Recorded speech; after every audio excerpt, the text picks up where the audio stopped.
My name is Hang Chang. I'm a Buddhist monk from Vietnam. However, I live in America. Wow. So you came here as a refugee, as one of the boat people. One of the boat people on the 80. In 1980. Right. Yes. Yes. So tell us about your faith. When did it start? What are some of the scriptures related to it? Right. The main tenets, and where do your adherents live across the world?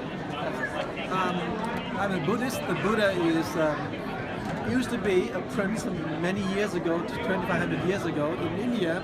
However, his teaching is very simple. It's about goodness, it's about beauty, it's about how we open our heart.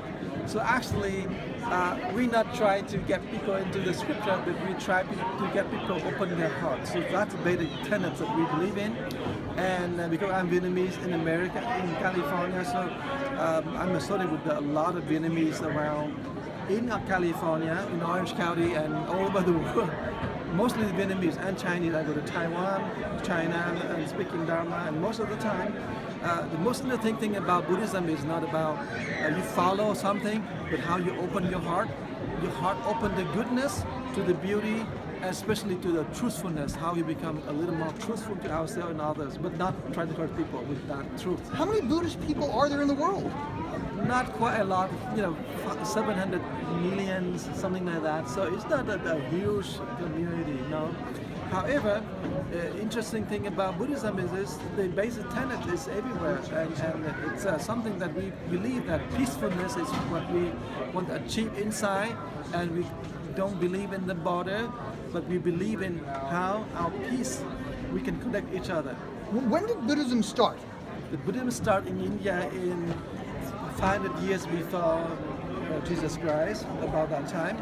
But as I say, the Buddhism, we start that way, but we are the branch we call Mahayana.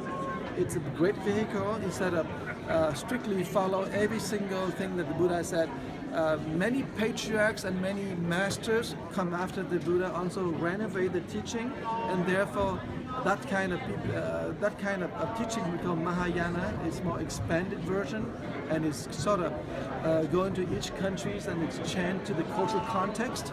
Yeah. And what countries are Buddhists most represented in, for instance? Like in Japan, for instance, right? Well, that's a very interesting question, and if you put the Buddhism into a country, then you may have a block of countries like the Thai, the Cambodian, the Vietnamese, the Laotian, the Japanese, the Korean. But actually, nowadays, if you're looking back, the Buddhism, it's not just kind of a color, not kind of monk, but actually the tenet of how to be peaceful, how to open, how to be tolerant and acceptance. That's something that sometimes myself in the modern time, we found that it is more important to be a Buddhist in terms of the spirit, in terms of how we become connected rather than put it into a cultural context or a nation. So, is there a hierarchy in the faith? not quite. Almost every monk relate the same, but some countries have the structures, and the structure become a hierarchical.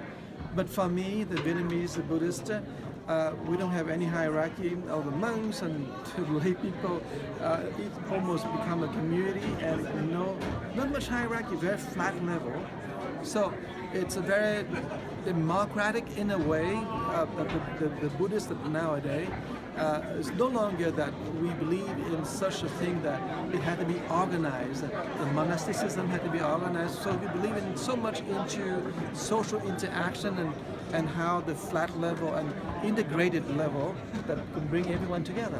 Now, are there scriptures per se within Buddhism? A lot of scriptures. The Theravada scriptures, the Mahayana scriptures, the Vajrayana also teaching from the masters.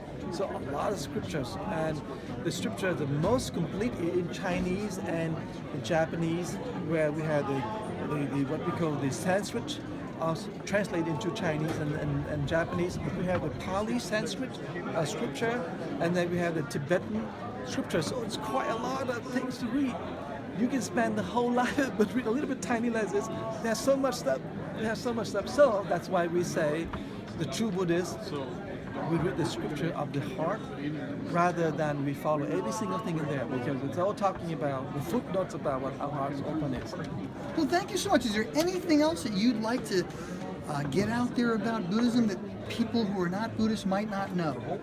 Well, I think there's too much thing, but the one thing that I feel so much is about the openness, the connectedness, and the most important thing is how we touch people's hearts.